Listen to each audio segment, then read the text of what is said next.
Yeah, thank you. Thank you.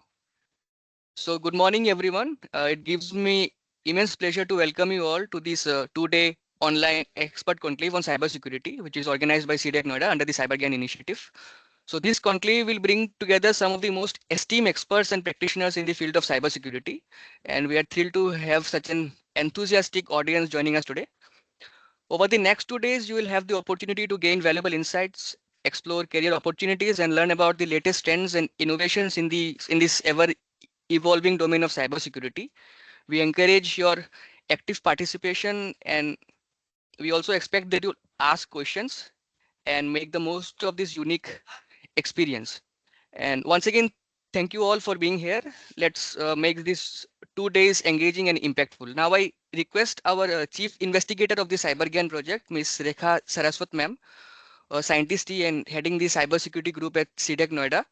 She has led multiple groundbreaking projects in the field of cybersecurity. So without further ado, I request Madam to welcome our valuable audience to this 2 day online conclave.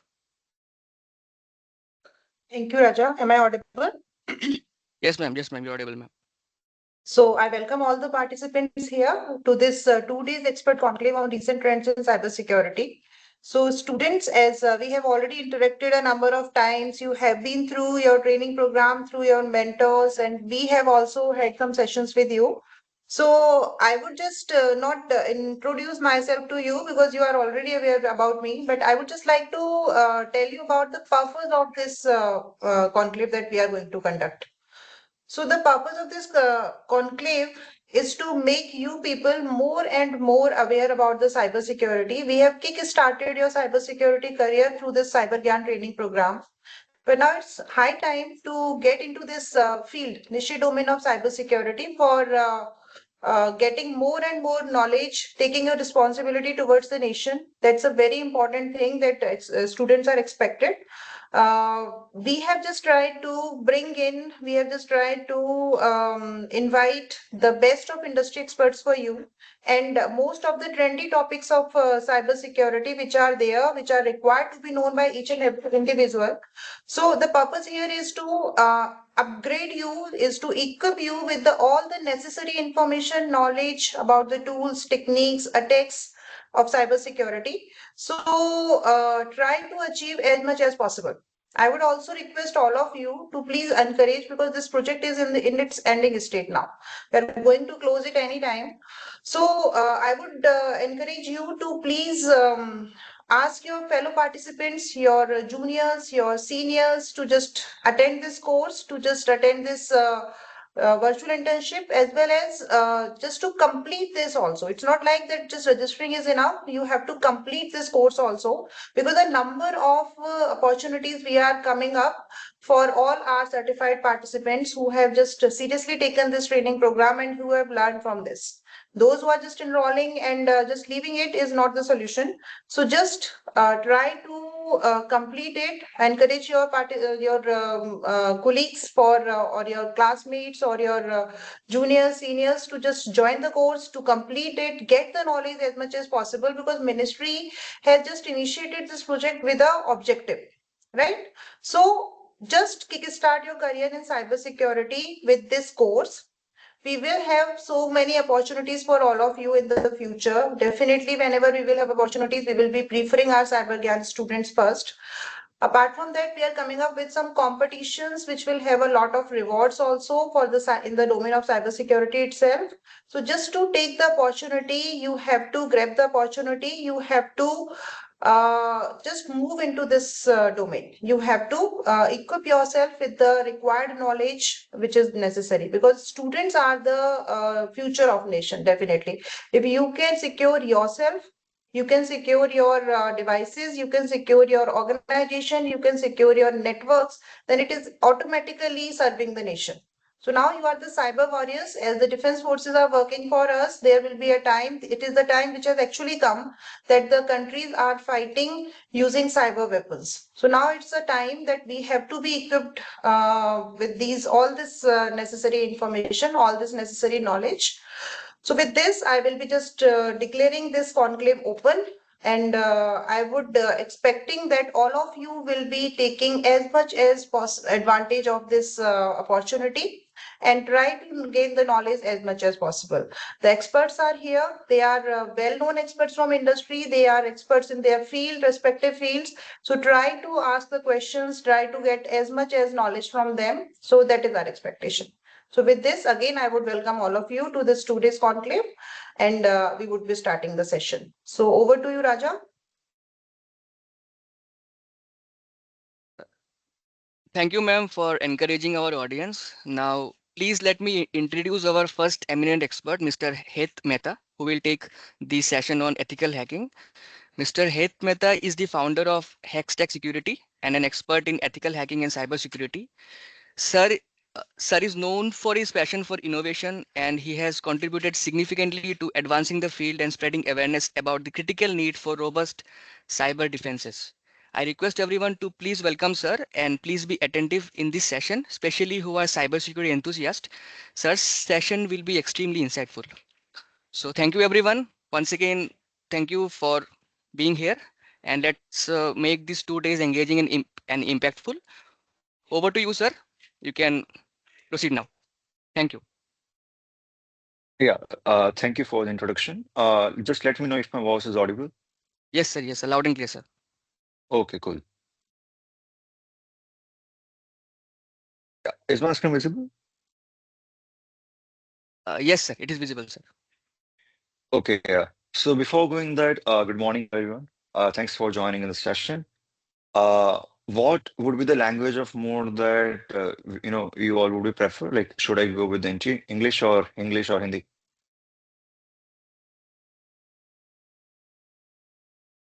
Sir, oh, you can use both languages, sir. You can make it bilingual, sir. Okay, No okay, issue. Okay. Okay, sir. okay, not an issue. Okay, yeah, guys. But Then, Hit sir, I would, sorry, I'm interrupting you. I would yeah, sure, just request you to use more English because the people from sure, all the states of India are here. Most of the sure. people from South and Northeast also. So if you will be Okay, using okay, English, then it will be good for them also. sure, not an issue. Okay, yeah. So yeah, good morning, everyone. At this, I mean, you heard my introduction. I'm Het Mehta, and I work in cybersecurity domain for past 4 years. I have total experience of 5 years, and yeah, that's it. Cause everyone has the different stories. So my story would be going that I was that keen, interested student back in school who wanted to do something different and saw this cool videos on hackings and all, and then got inclination towards what is security, technology, and all. Right, we'll just starting on that. Without wasting time on introduction, we'll just directly start on some few terms, right, that we'll be aware about. Then in the next sessions, it becomes easy for us to get us what it is. So I'll try to make these sessions as interactive as possible, right? So you guys can, unmute yourself in between and ask me questions in middle if you have any. Also, if I ask a question, right, you can just directly answer the questions. Not an issue to me. I just want it to, be more interactive rather than a boring session.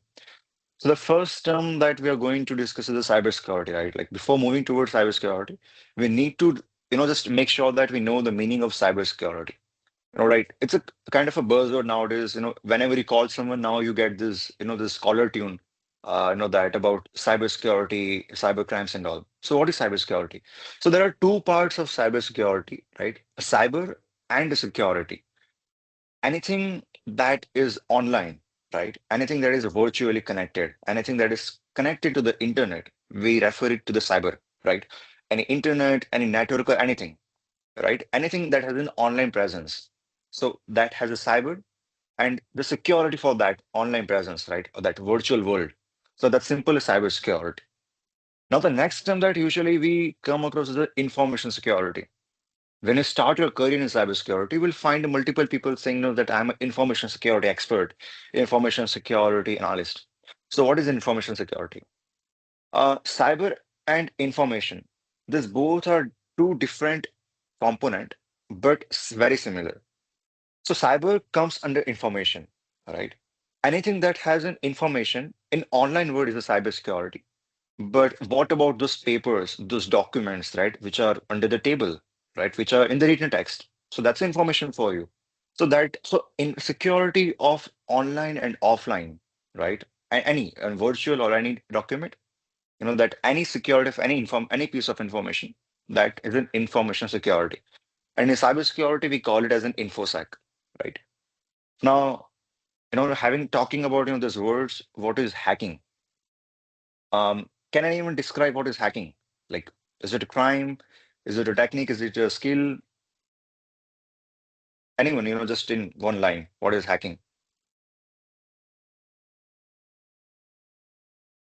To take unauthorized access of another system. Correct, right?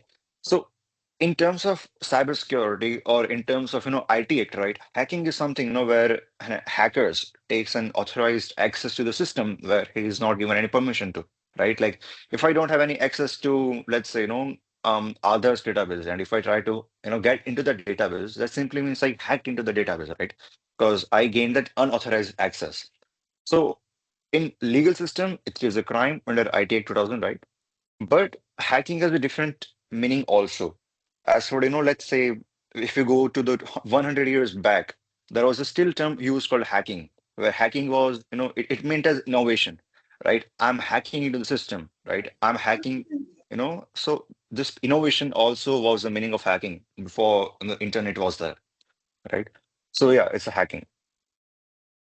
Now the next term is this coloring hats. Have you heard about this, white hat, gray hat, black hat hackers? Whenever we start in cybersecurity, there are three hats.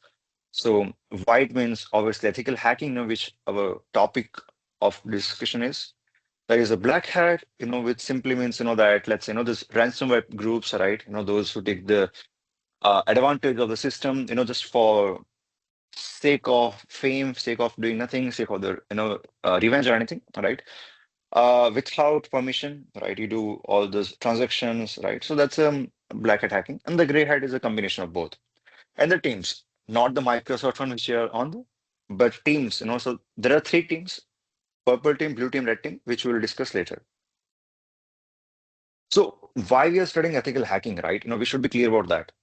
So first of all, we wakes up at let's say 10, right? And we start working on 10 to 5, right? And our job and all, and like sleep at night. But that's not what hackers do. Hackers are awake 24 by 7. If not one, then another. If not that, then someone else, right? So they have different set of groups. They are working proactively 24 by 7, right? So they know all these different techniques. They're responsible for the zero-day attacks. So why we learn ethical hacking? We learn ethical hacking, to get into the government or any organization or any corporate. I work, let's say 9 to 5, 10 to 6, right? Or as a sec 24 by 7, for a SOC. So we have a limited time, but hackers don't. They have, huge amount of time, right? So just to prevent those hackers, we learn ethical hacking in simple terms. And there are two parts, VAPT that we usually reference, vulnerability assessment and penetration testing. And does anyone any one of you ever done VAPT or are aware about what is VAPT? I see two hands raised.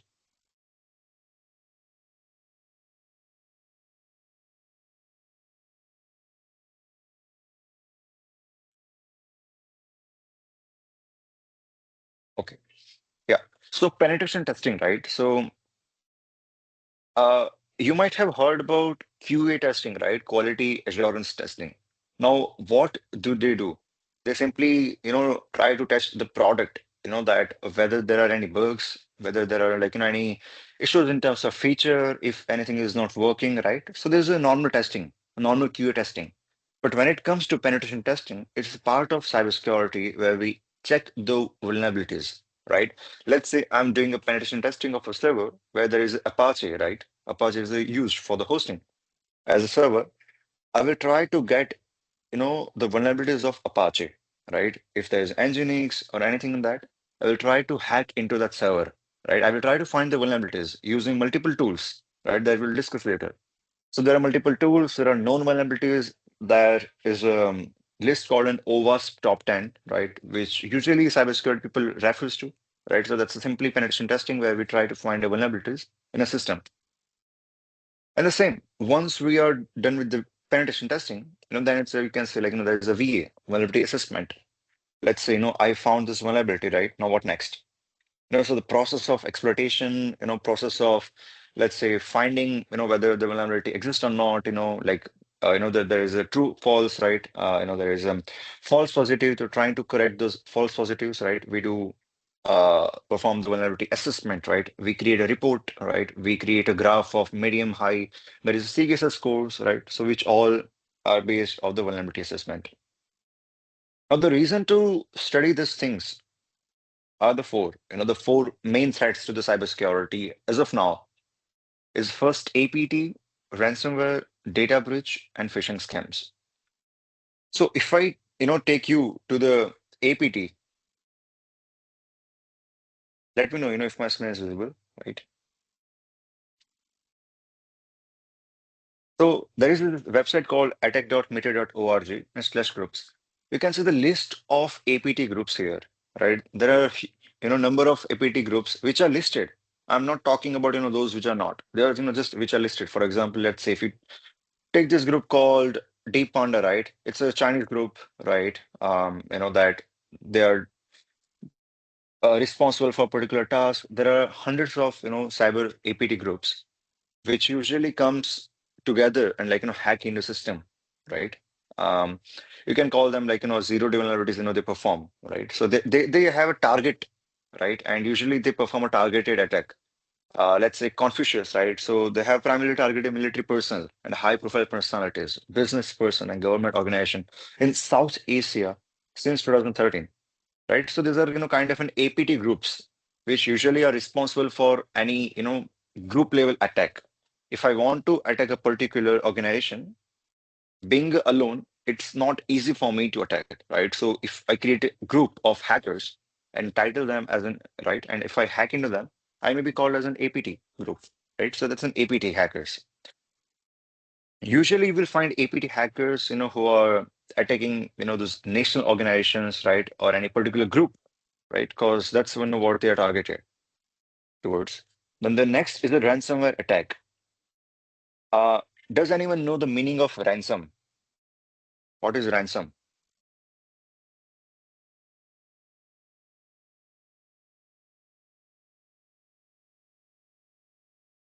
Was money in return of data.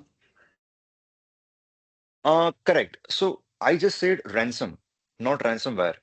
Ransom is simply asking money for anything, right? We have seen those movies, right? Where your kid is kidnapped, right? And the attacker, right? Or, that criminal will be asking ransom money to you, for, to get back your child, right? So that's a ransom money. So ransom is anything, that is asked in exchange of anything.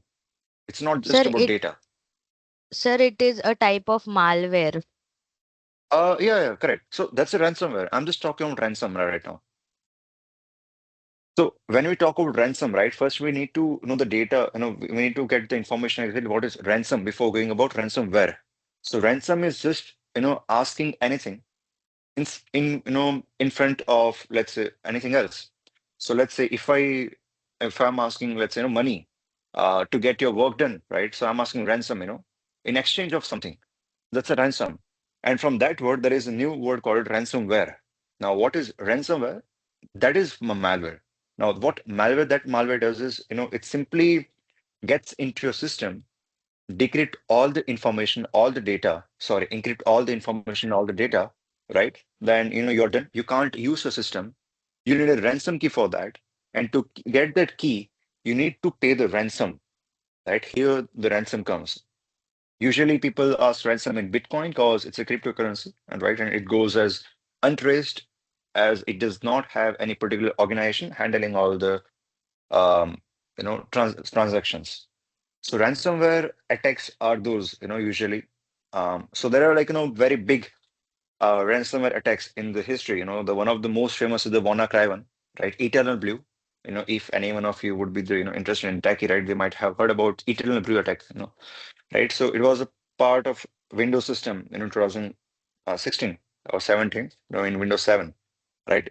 So there are ransomware groups or ransomware attacks. So, this is the kind of, the image that you might be seeing, right? Or let's say, this one that your network has been penetrated, right? Your system is hacked and you need key, right?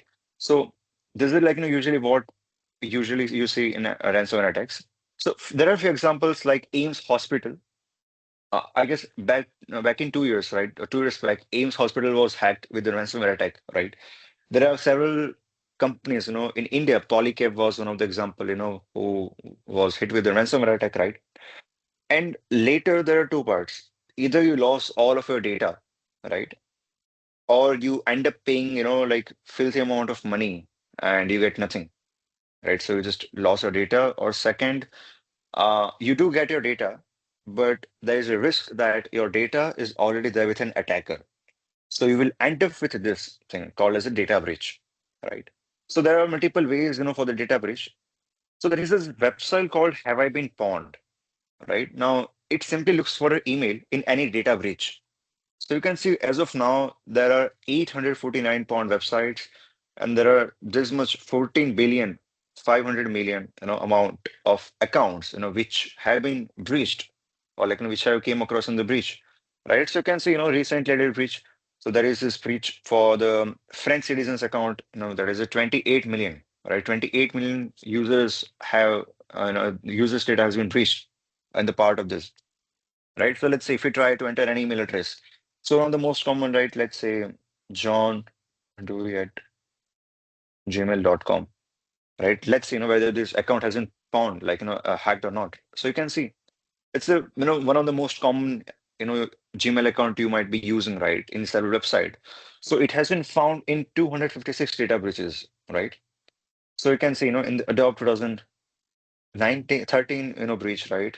Then in the Bitcoin Security Forum Gmail dump, right? In Patreon breach, so in Android forums, right? So there are all the breach. So I would encourage all of you to go through this website once, haveibeenpawned.com, and enter your own mail, right? For example, if I enter my own mail, let's see whether I've been pawned or not. Yeah, good news. There is no breach of my email address as of now, from this database, right? So how to prevent this? First, make sure, I mean, there is no prevention, right? Because you never know what web company is going to, get breached. But, never use your personal mail in, while doing any temporary transaction, any temporary activity, right? Always use a temp mail. There are temp mail services for that. So what is data breach? You simply result into breach of your data of your organization, that contains your user credentials, right? User information, your all the documents, right? Information about your organization, which is part of usually, let's say, if I get hack into a website, if I hack into a company, I will get the, all the database, right? Which I can simply dump into the, um, let's say, what we call a dark web. Does anyone know what is dark web? What is surface web, dark web? Any idea on that?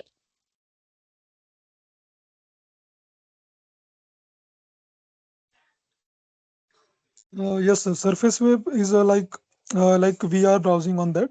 It is like the tip of iceberg, and the dark web is like where the many illegal activities happen, and it can be accessed using the Tor browser. Correct. Right. So dark webs are usually accessed using a Tor browser, the Onion root. That's the full form of Tor, where you will be seeing, this website with the extension of .onion. So, we have this, let's say, this website, haveibeenpawned.com. Usually for the Tor, you might be seeing like, .onion, with a long keyword in the website. Now, in the dark web, there are, like routes you get into, that you jump from the one server to another, then another to another, right? So it creates, that layer like an onion, right? So it becomes hard to trace you. It's a whole different set of network, where different kind of websites and, communication is happening, right? So it's easy for hackers, to communicate over there on the to perform any activities, right? So one of the example is the Silicon Valley. Sorry, the Silicon Route.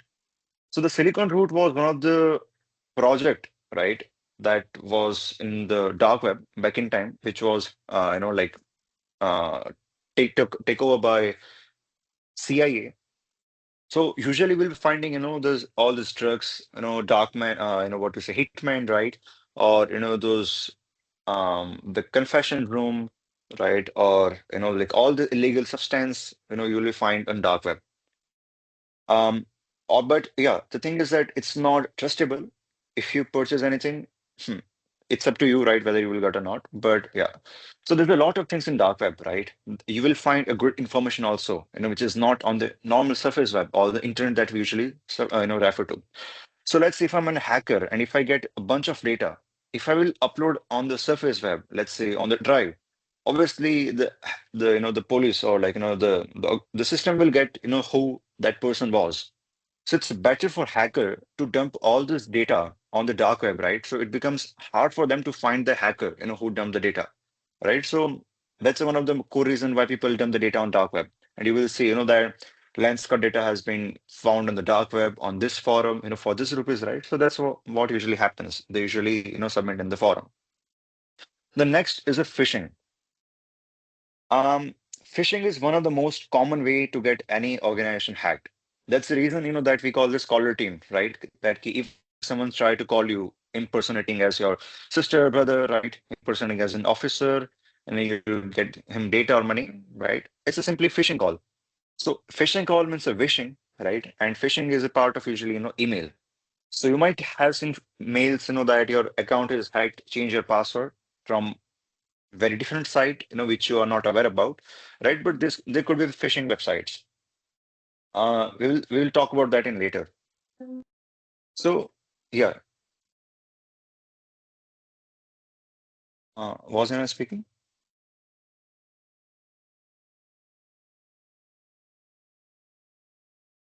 Okay. Yeah. So usually we'll see, there are different types of phishing, right? I mean, if anyone is left. So, you will see in terms of mail, where, let's say I'm the founder or CEO of your organization, right? And I'm looking for this much amount, immediately, you might be like, wait, I have got this mail by my CEO, right?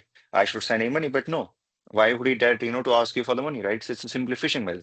And if I try to impersonate using let's say that I'm an officer, there is this case against you and you have to pay this money for that. And, so it's a phishing calls. I think there is special session for that by Dr. Triveni Singh. So I think uh, is anyone trying to say something or okay, right? So I think there's a special session for that which would be very interesting for you guys to attend. uh can anyone can someone unmute them mute themselves? uh, Sure, sure. yeah. Yeah. So now when we talk about cybersecurity, there are domains in that, right? 39. So Yes. there are, can anyone check, I think there is a mic unmute of someone, which is causing noise in between.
Sir, you're not audible.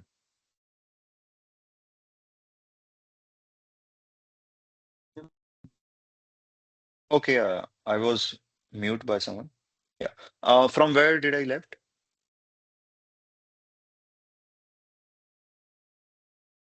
Sir, network security. Beginning Domain network Okay. security. security. Okay, sure, sure. Okay, thank you. How to discuss, Yeah. Yeah. Okay. So, when we talk about network security, right? We are aware about this routers, switches, hubs, firewall. We have studied about this OSI layer, TCP/IP model, right? In our networking lectures or networking, topic or the syllabus. So there is a security there also. Yeah. Sagar has a question.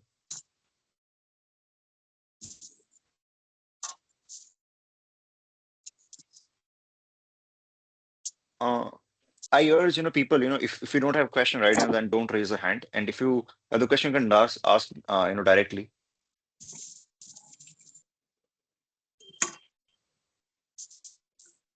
Okay. Right. So, there is a part of security also, right? What if your firewall is hacked?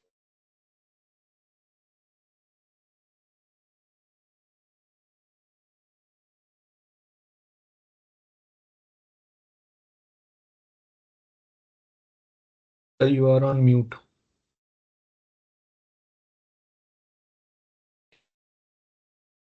I think someone is muting me all the time. Uh, can you check?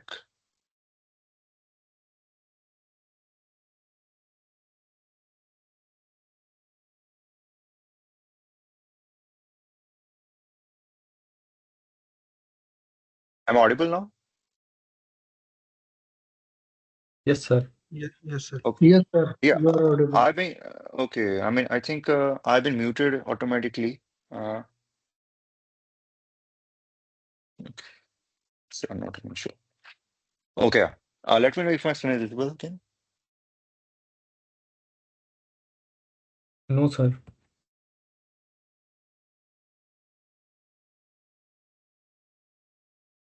Is it visible now? Yes, sir. Yeah, yes, sir. Yes, sir. Yes, sir. Okay, okay, great. Right. So I know there is a domain of network security, right? Where as a security expert, as a security analyst, you're supposed to secure your network. You're supposed to secure your firewall, right? This firewall configurations, firewall checks, firewall policies, right? Where you have to make sure that those are configured, right? And that's why there are tools, like Nmap, network mapper, which usually gets into the network security or network hacking, right? You try to scan the open ports, right? And you try to scan the vulnerabilities inside that, right? So it's one of the example of network security. Later, if you go to the application security, there are multiple types of application, right? There is an Android application, iOS application, web application, thin client, thin client in terms of there's all this Windows desktop application, right?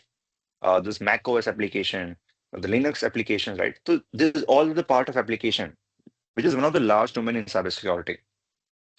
And usually there are vulnerabilities, like OWASP top 10, right? So it's like process scripting, XML entities, there's SQL injections, multiple form of injection, HTML injection and all. There's an um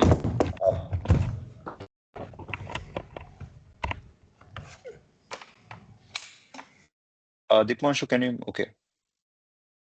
Right? So, this is part of an application. In Android, there are different permission level, this storage level security, right? In iOS, there are, security vulnerabilities regarding iOS, right? So, we can refer that in the OWASP top 10, right? So OWASP is a project, right? Which usually shares the list of top 10 security vulnerabilities, right? So if you simply, search OWASP top 10, right, you will find the list of all these vulnerabilities. So for the application security, you can see, right? So these are the web application where you will see, the one of the top is A1, right? It's a broken access control, then cryptographic failures, injections, insecure design, security misconfiguration, outdated components, right? So there's a part of OWASP top 10. There are more than that. You can, use this SANS top 25, where the list is more than this, right? So usually there are several vulnerabilities in the application also, which, we are responsible to test. But your screen is not visible.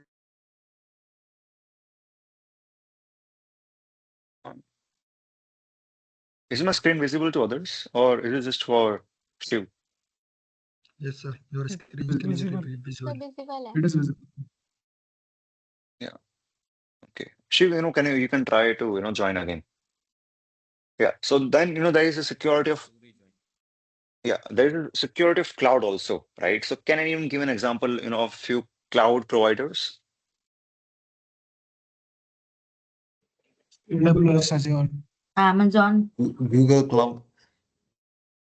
Right? So, there is clouds by Amazon, which is an AWS. For Google, it's in GCP, Google Cloud Provider. Then for Microsoft, it's in Azure.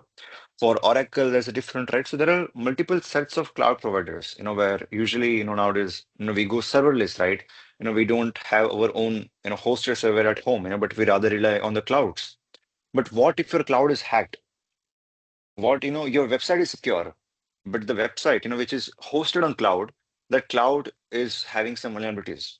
You are gone, right? So you're responsible for cloud security also, not just for the application security. So it's a 360 layer of, the security where as an penetration tester, as a security analyst, you have to come across. Later, there is an endpoint security. So endpoint as in, so we are the end user of internet, right? We use internet, right? So, so we are the end users and the device that we're using, let's say, for example, a laptop, right? Or the smartphone or the server, which is connected to the internet, right? As a device. So that's an endpoint. So there is a security of that also. So for example, there is a tool called CrowdStrike, right? CrowdStrike, you might have heard. So usually we use a CrowdStrike tool to, secure the endpoints. Now, how it works, you simply install the agent in your different endpoints, which monitors 24 by 7 if there is any malware. It just works like an antivirus system, right? Antivirus software. But there's a more an advanced one. It looks for all this, your executables, when you execute, right, whether any malware is being executed or not, right? So it immediately blocks them. So endpoint security is one of the main reason, that we are responsible for the data breach. Let's say if your device is hacked, right? All the data could get compromised. So to make sure that you do not get hacked, you can directly, make sure that you are using VPN on public networks, right? You're not, using or doing any type of sensitive, activity on public Wi-Fi's, right? You are having this antivirus software. Well, it's an optional. Being a security analyst, I don't use any antivirus software, but you should, use at least for your computer system, right? Because you never know what you're installing and what kind of malware is coming with your installation from third party, right? So always refer, you know, the main website for the downloads. Never, go for the third party or never install the crack softwares, right? Let's say if I try to install the more Spotify application, I'm getting all the songs for the free, right? Without any ads. So that should be reason. An attacker is going to get something. So whether it's a data or anything, right? So make sure you don't get the modded application. If you want to use something, you can go with an open source alternative, because the source code is the public. But at least, try, that you do not install any third party or modded or the correct software because they can pose a risk toward the system. Then there is a IoT security. Does anyone here, wear the watch from Noise, Boat, or MI band, right? So we usually, wear this smart variables, and there are security vulnerabilities in that, right? So for example, back in time, there was an MI band, where my friend found a vulnerability that using a Bluetooth, I can change your heart rate, I can change your, ppm or your oxygen level, right? Which can let you, into the that mode of worry that let's say, if I'm a patient of heart and I'm using my watch to track my heart rate. Now, as an attacker, what if I try to alter that watch using a vulnerability and, just alter the heart rate? As a patient, it's very critical information for me, right? That information should be accurate because, a lot of factors are, based on that. So if I try to alter that heart rate, it would be a disaster, let's say. I will, rush directly to the hospital, that what's happening and all. So, or let's say, there is an ECG machine, right? Or there is, different components in the hospital where the system is hacked, right? And your heart rate monitor is now, showing a blind, right?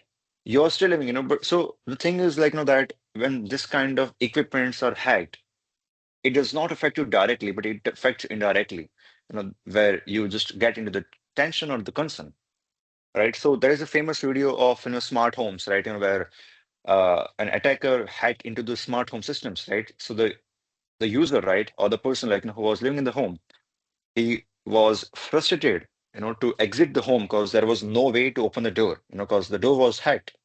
Right? So there are, some multiple incidents and we will see. Then there's a data security, right? So when we talk about the data disruption, modification, and destruction, right? So you might have heard about this CIA triangle. Can anyone tell me what is CIA? Confidentiality, integrity, and availability.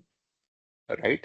So that is one of the main fundamental of any cybersecurity, is in CIA, confidentiality, integrity, and availability. So you try to maintain the confidentiality of any user. You try to make sure that your data is available anytime the user is looking, right? And you try to, make sure that the data is not altered, right?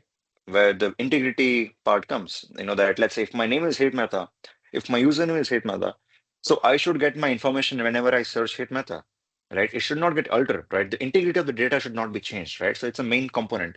So that is linked with the data security. Now, about the modification or destruction, right?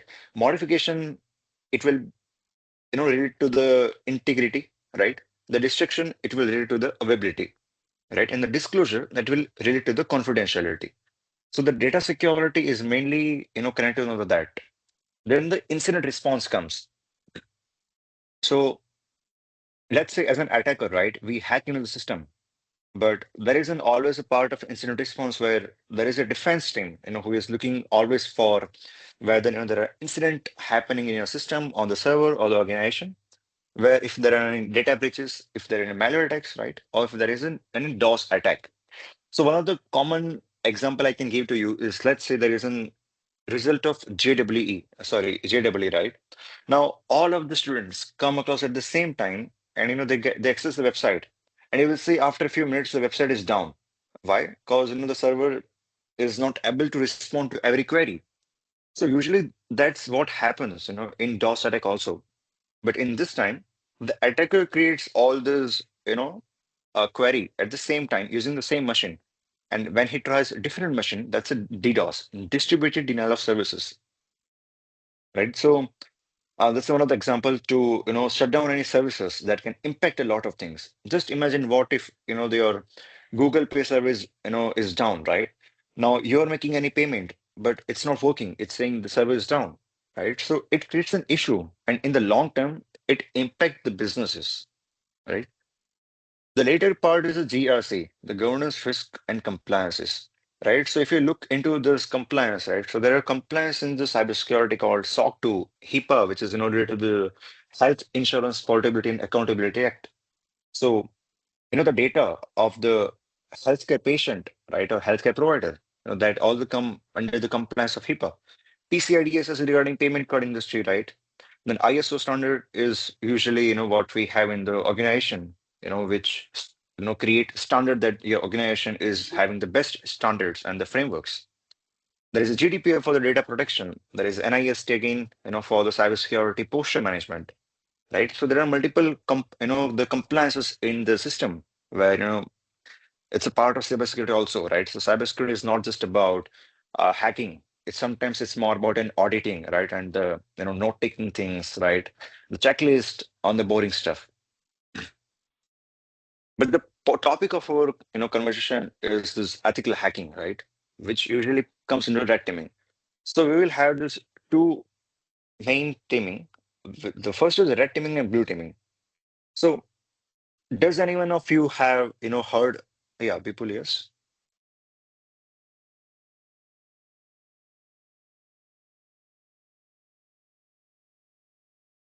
Okay. Yeah.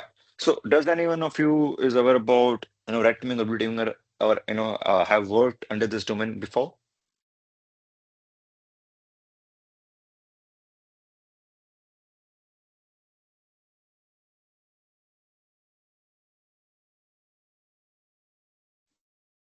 Okay. Sir, it So is like mhm.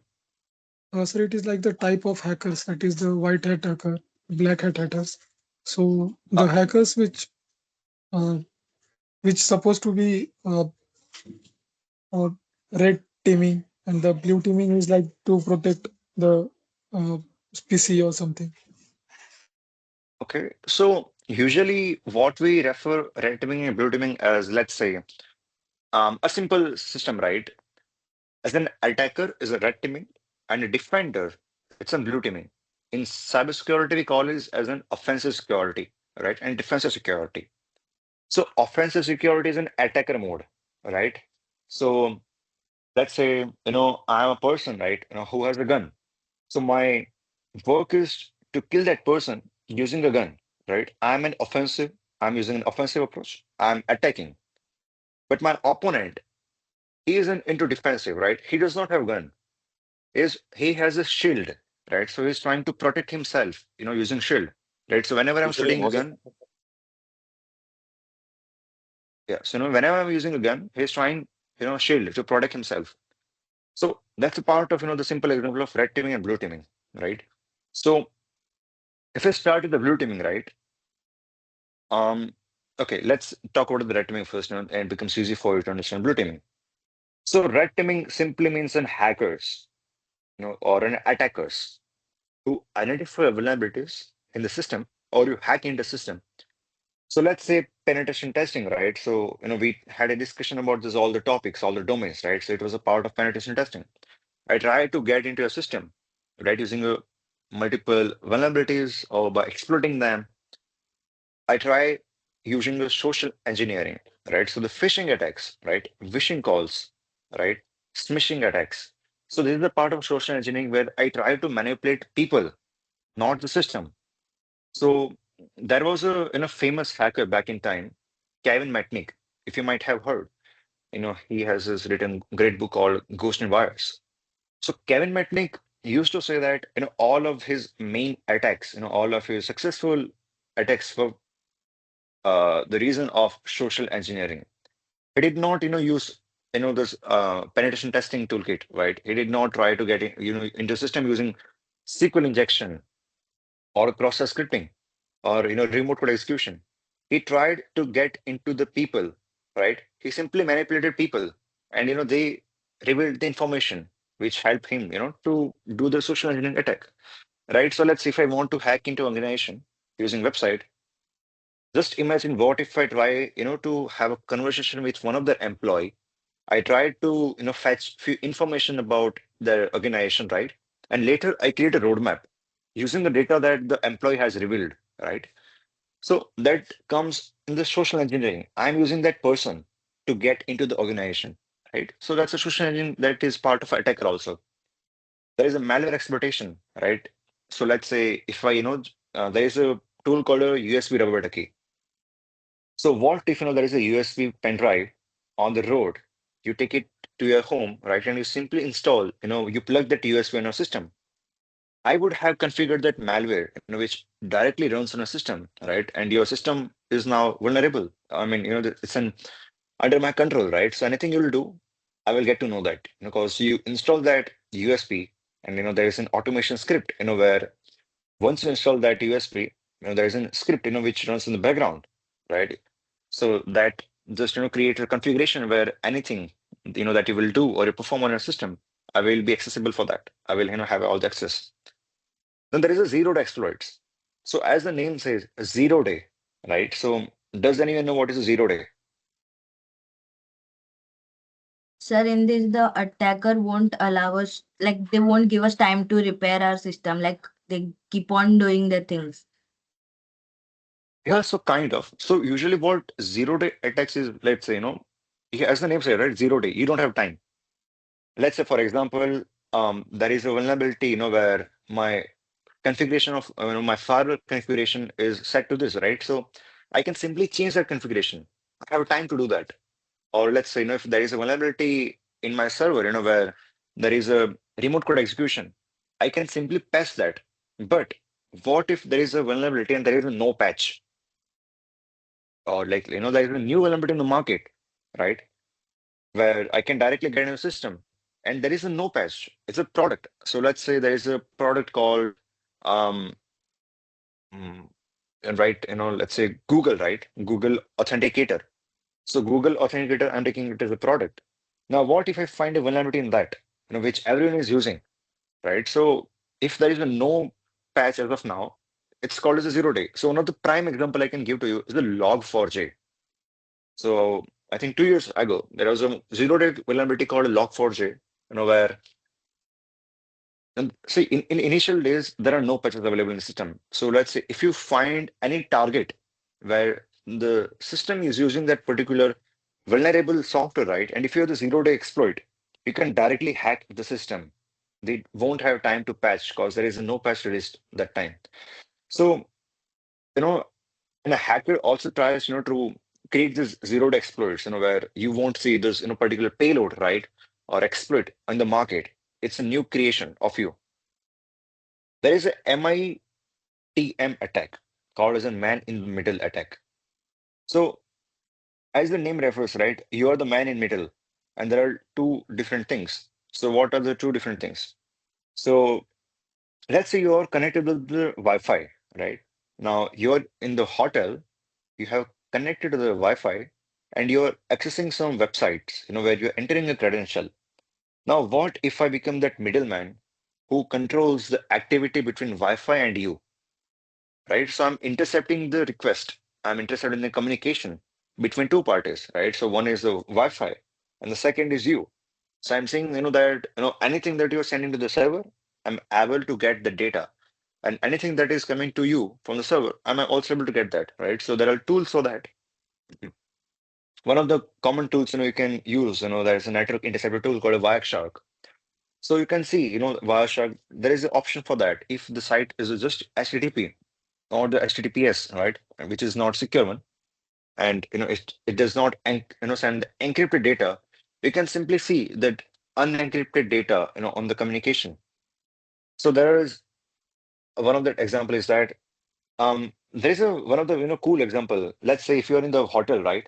Now what I will try to create a fake Instagram.com website or the phishing page, and I will just map that domain with Instagram.com. So whenever you will open that Instagram.com, rather than the original Instagram server, it will redirect to the mine one, which I created as a fake one, right? So whenever you will enter the credential, I'll be able to see those credentials because the domain is Instagram.com, but as I'm in the part of network, right? I changed the configuration, I changed the routing. Right now, I'm able to see their credentials because Instagram.com, which you entered, is the right one, right? But the website which created is by me, right? So that's a part of this also. Then there is a physical security breaches, right? So physical security, right, as the name suggests.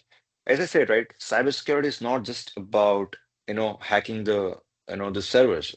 It's more than that. What if I, try to enter in the organizations, let's say, there's a factory, right? In the factory, there is a system, of the fingerprint sensor. What if I try to hack the sensor and I directly get the access, right? So I'm doing this IoT security, right? Where I just will get into this fingerprint sensor. I will try to bypass that and I will directly access into the factory. So when we talk about the cybersecurity, there are five parts, or there are like 5 steps of hacking. The first one is in reconnaissance, or we usually call it a reckon. So reckon is simply finding or gathering information about your target, right? So let's say we will take an example of a country, this website. Let's say there is a country called, um, let's say Afghanistan, right? Now in the Afghanistan, there is a particular organization that we want to hack, right? So let's take it as a banking organization. So first, before performing any attacks, we need to get the data, right? What is the server, where it is hosted, how, like what is the domain, what are the subdomains, right? What is the technology being used, right? What was the last time of the creation of the website, when it is hosted, where it is hosted, is it on cloud, is it on on-prem? Right? So all this data, which is required to find the vulnerabilities, that's a process called as a reconnaissance or reckon. Now, once you gather all this data, right, now it's part for you to do this scanning, right? So you look for all the vulnerabilities in the system, right? Because you already have the data, right? So we'll start finding the vulnerabilities, right? So usually that's a scanning, right? So we look for the open ports using tools. We will look for the vulnerabilities. You can use this tool called a burp suite, right? Where you will directly find the vulnerabilities using Proxy interceptor tool. It's a workflow, right? So you can, enter the payloads, right? You can do the brute force attack. Now, once you are done with the scanning, it's part of exploitation where you try to exploit that particular vulnerability. So let's take an example, right? Create a whole situation. So there is Afghanistan bank. You got the subdomain. Let's say, register.afghanistanbank.com, right? You found a vulnerability called an SQL injection, right? Where you directly are able to get into the database. So you found the SQL injection. Now what's next? The next is you have to exploit this vulnerability, right? Because you just don't have to find the vulnerability. You have to exploit that, right? So once you exploit into the network, let's say I exploited the SQL injection and I got into the database. Now the fourth part is the post exploitation. I have to gather the data from for example, I will dump the data from the database to my own server, right? So that's what I'm doing as in post exploitation part, right? It's like if I get into the gold jewelers, right? That's not enough for me. I have to bring the gold back also, right? So that's a part of post exploitation. And once all is done, as I said, it's an organization based in Afghanistan. Now, if we are doing as a black hat, right? We discussed about black hat and white hat. Let's say if we are a black hat, we would be done here. And at this fourth stage, it's a post exploitation. In the fifth stage, rather than reporting, we will upload those all the breached data, in dark web. But if I'm an ethical hacker, who has a consent from Afghanistan bank and they have hired me to, find the vulnerabilities, then rather than, dumping all this data, I will report it to them and they will fix the issues, right? So it's a simple difference between white hat and black hat, in this, methodology. Now, what are the tools usually used by hackers, right? So tools like network, in network, right? There's a tool called Wireshark, which I discussed, right? There's an Nmap, there is an SSL, there is an AtterCap.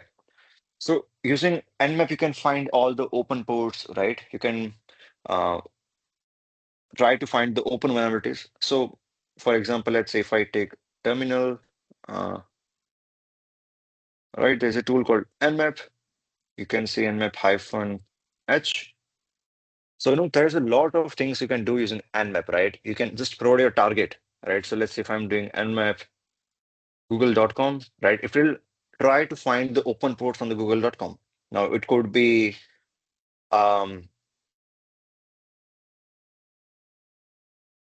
honeypots also, where the Google is trying to, fake their open ports, right? So which can confuse the attacker. So let's say, for example, we will wait to see. I mean, as the Google is a search engine, right? There is not much you can do here. But, just for an example, we are doing this. So we will see the result later, right? Then there is a tool called Nessus, which is an automated scanner. You directly enter the IP and you will find the, this vulnerabilities which are found by the Nessus database. Now, when you talk about the application, there are tools like SQL Map. We usually find SQL injection using SQL Map. There is a tool called Nuclei, which works on the YAML-based, templates, right? There is a tool called Equinetics, which is an automated scanner. OWASP is by OWASP organization. There is a workshop by Portfolio Labs, right? So there is multiple tools in application security. Now, some of them are manual, some of them are automated, but there is nothing totally automated. You have to use your skills. Then further exploitation, where we discussed about exploitation part. Let's say I found the vulnerability, right? Using Metasploit, using PowerSploit, or using Cobalt Strike, the C2 server, I can get into the system. And the most common one is the password cracking tools, right? The John the Ripper or the Hashcat or the Hydra. So let's say there is a Wi-Fi, right? And I want to get into the Wi-Fi. Now I can't use this application tool, right? Because Wi-Fi is not an application. Also, I can't use Metasploit. Also, I cannot use network, right? Because I am not connected to that network, right? So how can I use the Wireshark? But I have option to use these tools called John the Ripper or AracRackNG, where I can directly, do the brute force in the Wi-Fi. And I have Wi-Fi password, right? So I will get the Wi-Fi password.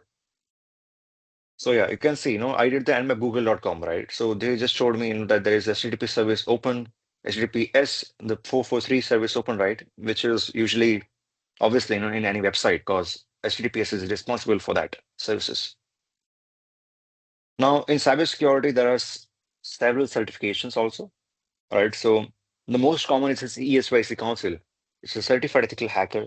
The OSCP, the CompTIA, Pentest Plus by CompTIA, and then GPEN by SANS. CSSP is more of a professional certificate, right? Usually people with 5+ years of experience go with that. So cybersecurity is not an industry, where everything is just about degree, right? Let's say if we are done with bachelor's and master's, it's a continuing, learning industry where you have to keep yourself updated using the certification, and they create a value in yourself, right? So let's say if you're CSS certified, that means you do possess, 5 years of experience. So you have the certain amount of knowledge, right? If you have OSCP, that means you are good at exploitation, you are good at finding vulnerabilities in the system, right? So doing the certification is one of the critical part in cybersecurity domain also.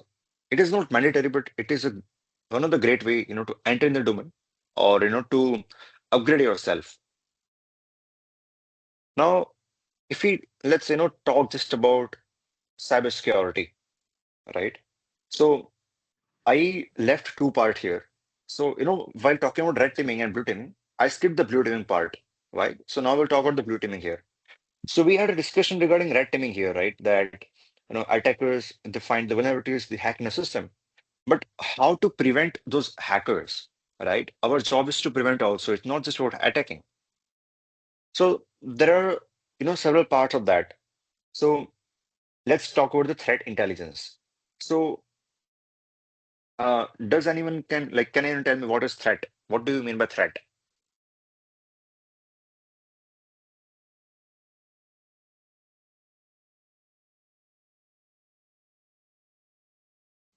Sir, threat means like warning to somebody.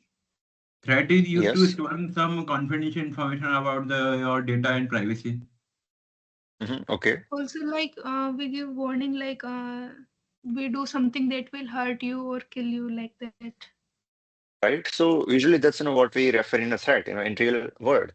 But in cybersecurity, threat means the same, It's a right? But danger.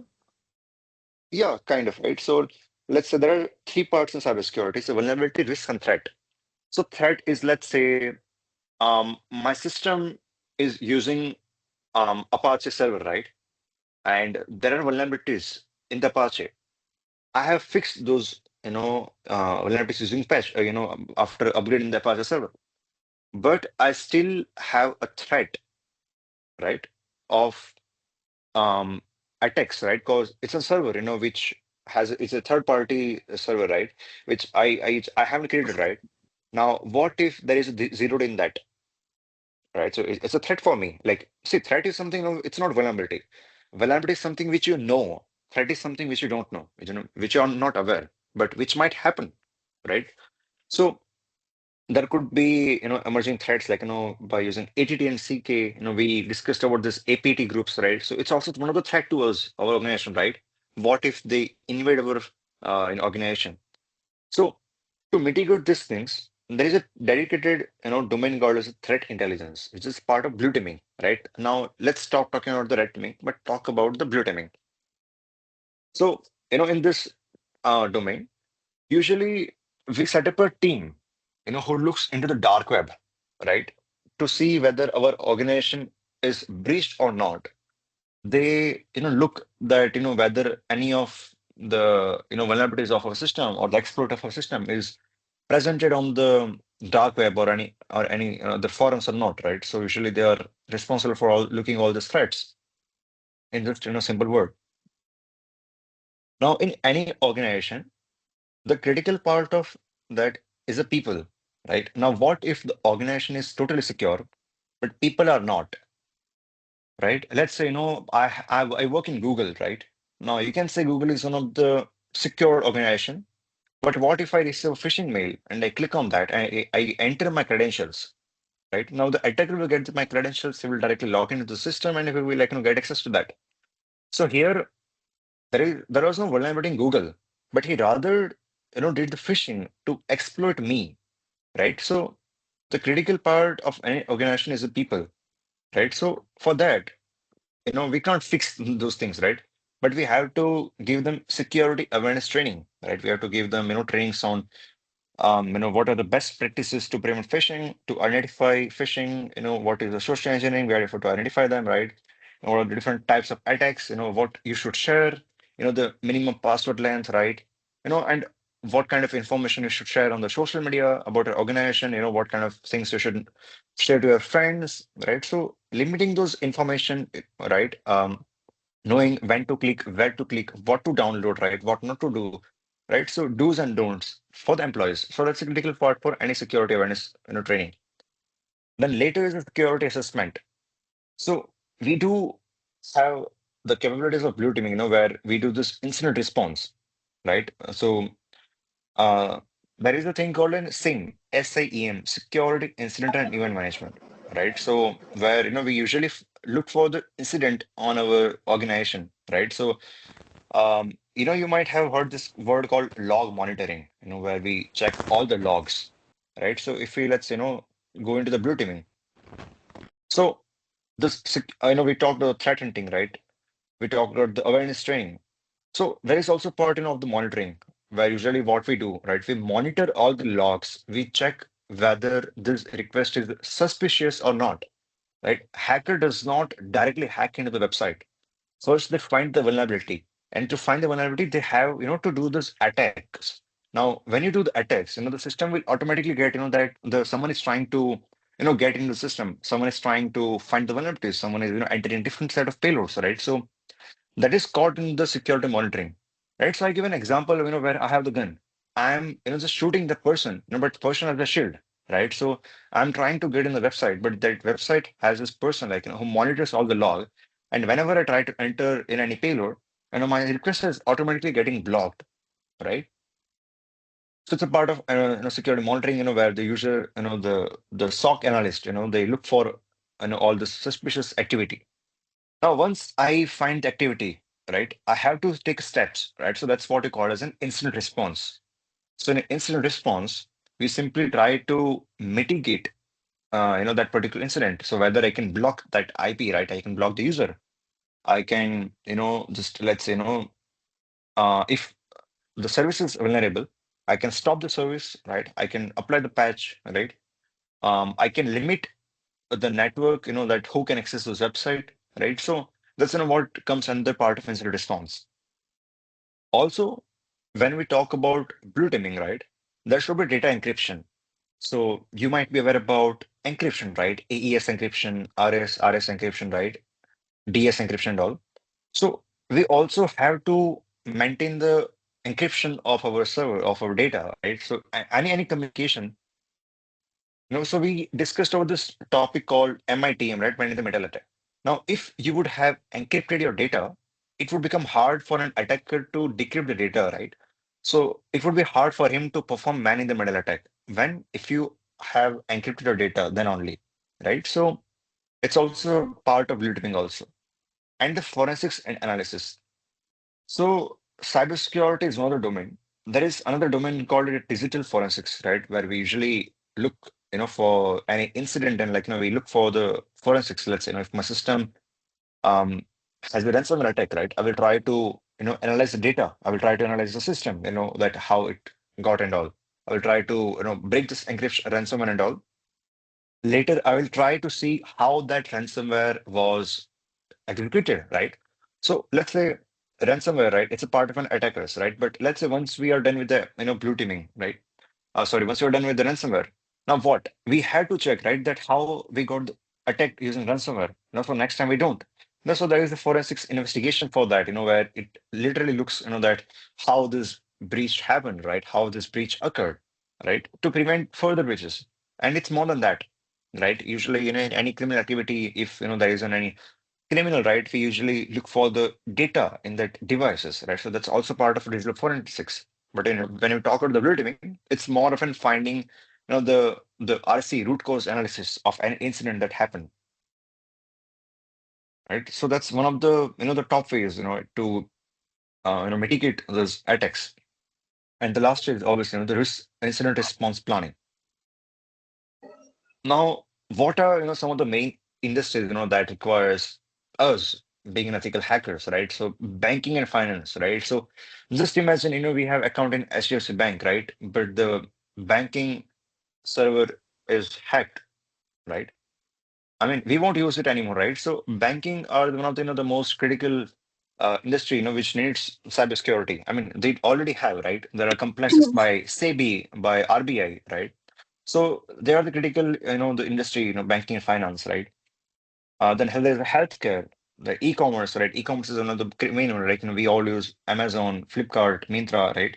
But what if, all these websites are hacked?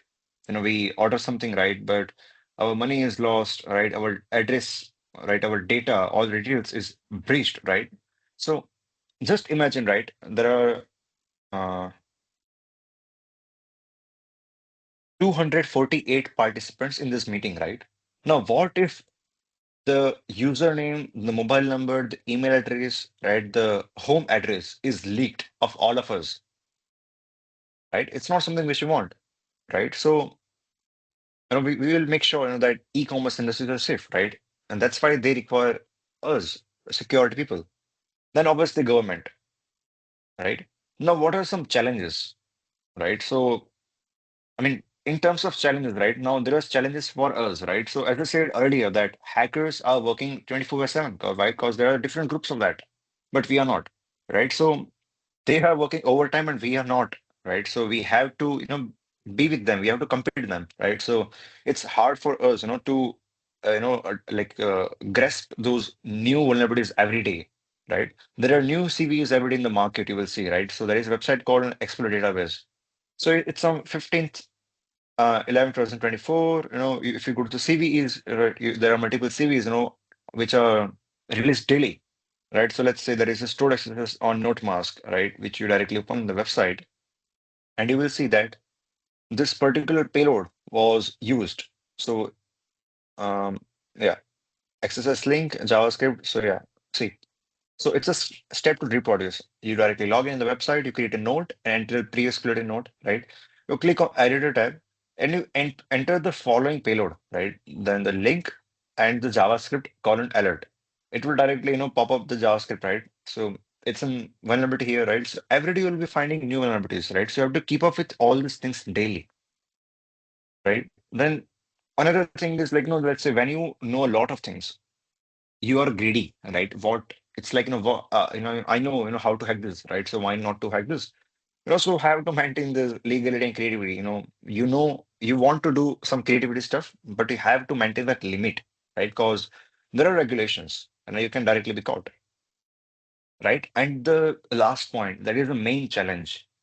There is a simple line that an organization will not invest in cybersecurity fund until they are prone to the breach, or they are attacked with ransomware, right? So let's say there is a company called Polycab, which they had data breach, right? So for example, just give an example, right? It's not a reality. So in 2015, for example, they were not that much aware about the security, and they were not that much inclined that we should pay for, we should create a budget for cybersecurity.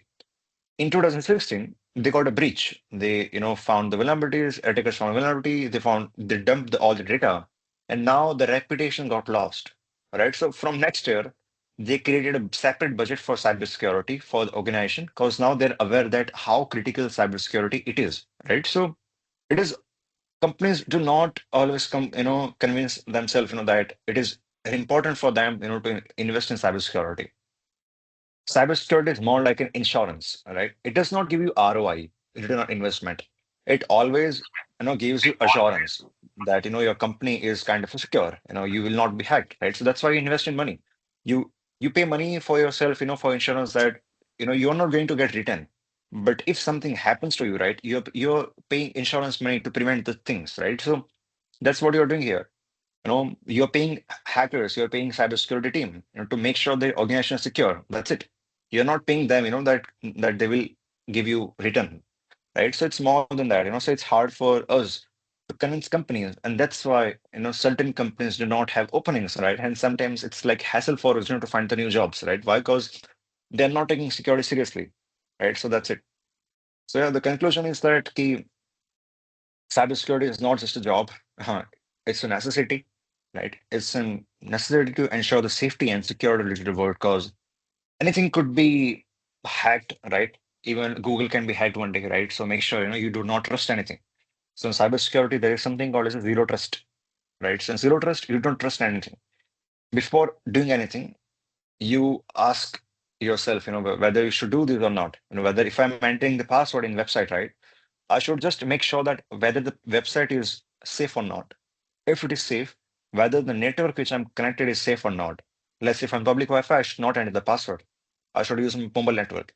And if my website is safe, right, that network is safe, I should ask myself, that the mobile is safe or not. If my device is already hacked, right, then anything which I will do, it's all worthless because mobile is already hacked. So there is this quote in cybersecurity that Big Brother is saying you, right? So you are hacked once in a lifetime, right? I haven't seen people, who are not hacked yet. Either you're hacked that so there is this quote that there are two options. One, you are hacked and you know that you were hacked. Second, you are hacked, but you are not aware that you were hacked. Right? So that's it. That's a whole session. This cybersecurity is very vast field, so you can take a particular topic, right? Let's say OWASP top 10, which we discussed, right? And you can directly go into that.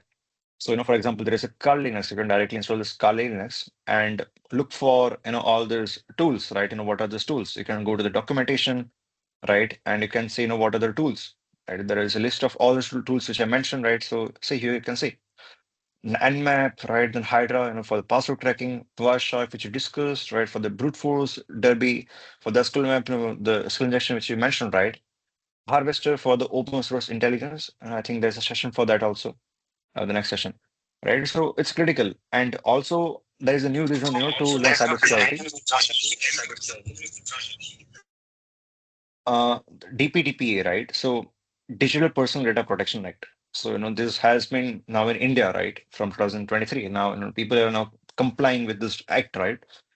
So it is an act by, India, I mean, from our government, that ensures the security and the privacy of users, right? So, and to maintain this, now companies are focusing on security, right? So now you'll be seeing more jobs in security, right? So you can have a good visibility that there is a good future in cybersecurity, because now companies are being aware that security is important, right? So now we will take questions, right? In the 5-10 minutes. If you have any questions, you can directly ask. And yeah, it's me. Thank you. Before asking, if let's we end up with a time, you can connect me on any social media with the same handle, which is Hate Mehta with double A. You can connect on LinkedIn, Instagram, Twitter, or you can mail me your queries. I will be happy to help your doubts. If if we are out of this time, right? So you can ask me anything. The mic is open, or the stage is open for you can directly ask the question. Sir? Yeah. Sir, what should be the possible ways to secure your YouTube account from the hackers? Yeah, so okay, that's one of the main thing that we have seen nowadays, that Cadivinaty account hacked and all, right? So see, there are several things, right? First, make sure that you have 2FA enabled, right? Then make sure you do not log in into your account from any device. You are restricting your login from limited device, which you trust, which does not have any malicious file inside that. And also all the strategy I mentioned, right? You should not log in using any untrusted mobile, untrusted network, right? You should, make sure that your device is secured, right? Also, you should not, share this password, right? Creating 2FA and, following all the security measures of the guideline in which YouTube is providing, right? So, I mean, it's simple that only. But your one mistake could lead to your YouTube channel might get hacked. Well, it's a vast topic. It depends, what is the situation. So, yeah. Okay, sir. Thank you, sir. Morning, sir. Hi, good morning. Sir, can we define the threat as the exploitation of the vulnerability? Correct, yes. So I was listening some lecture where they are saying if there is no vulnerability and but there is a threat also, but threat can exist. How it is Yes, possible? correct. Yeah, correct. Right. So that's what I said. while discussing about the threat, that if there is no vulnerability, right, but I'm still on the system, right, and there are APT groups, right, there is a server, where, and you'll see, that CVEs are, getting daily, right? So there is a threat to your server, so there are two parts here, the risk and the threat. So one, you're prone to have risk, you have risk on the system. Now, when there is a risk, like if you have a threat, right, then only you have a risk, right? So these are like two most complicated words, that you usually take. So you can directly take threat as if there is a vulnerability, if there is a potential exploitation, first, it's a threat. Second, if there is no vulnerability, right, you're having a threat from other organizations. As I mentioned, there's APT groups, right? Now, APT groups has nothing to do with the vulnerability. They can directly enter in your, system, right?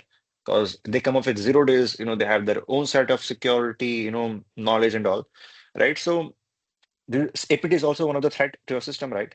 Ransomware, right? It's also threat. So these things, come across threat, when you don't have the, known vulnerability in your system.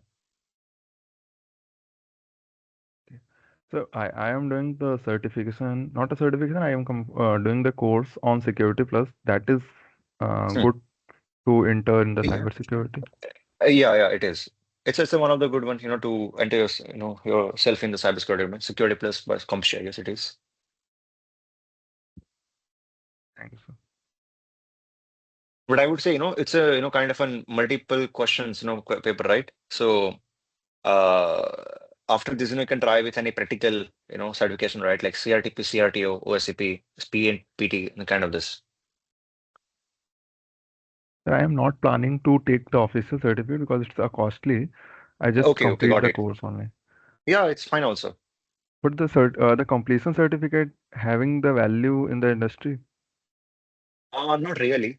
Either you should have the original certificate right by the particular body, not any course certification.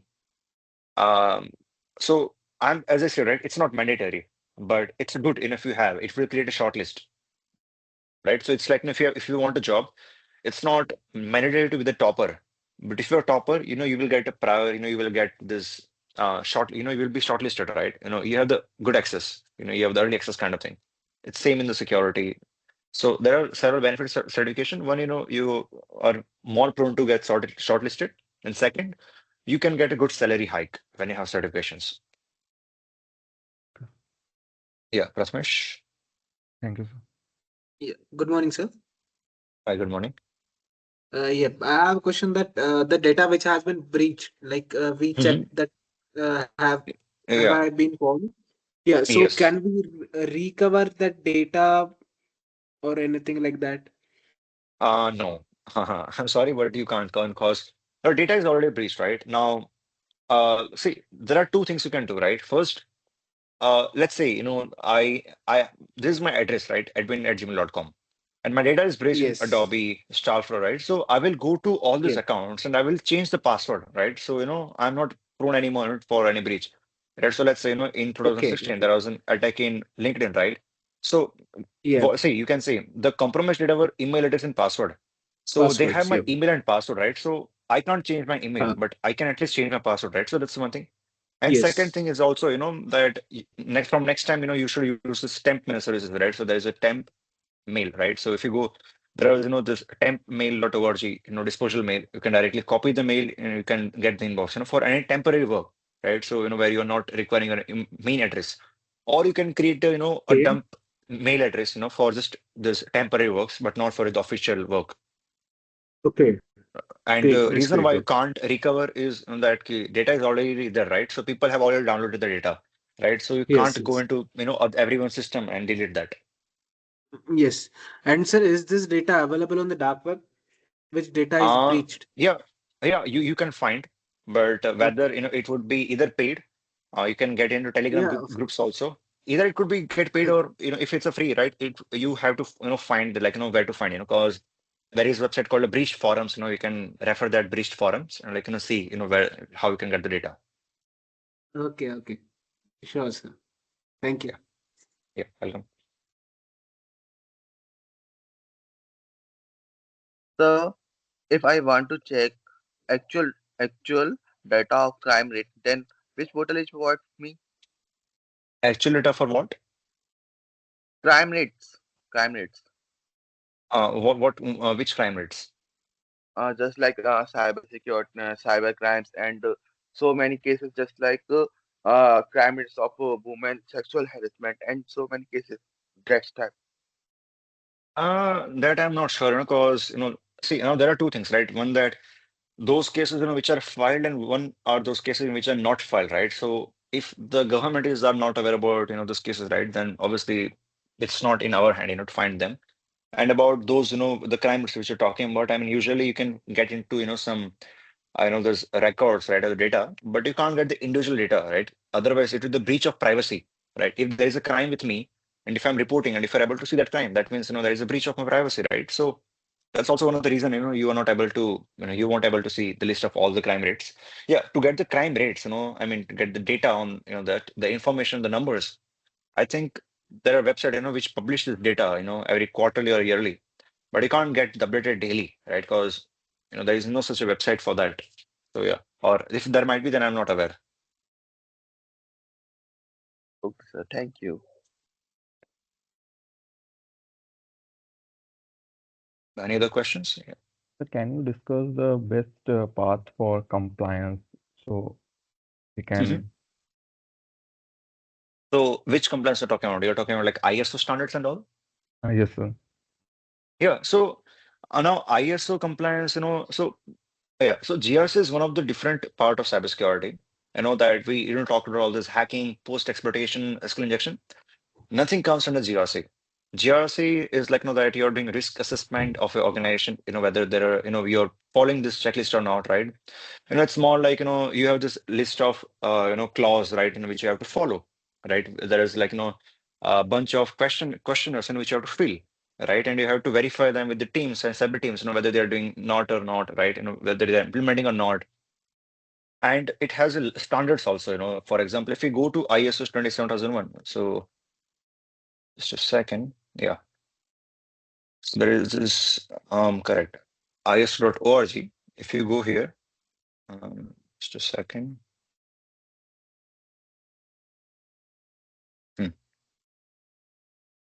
Right, so you can see, that inside cybersecurity in 27001, it has a different, like clause and controls, right, in which you have to follow. There are, different controls, different clause, and inside that there is, for example, let's say, okay, it's not here. There is a particular site for that, where you can see, just a second. Yeah.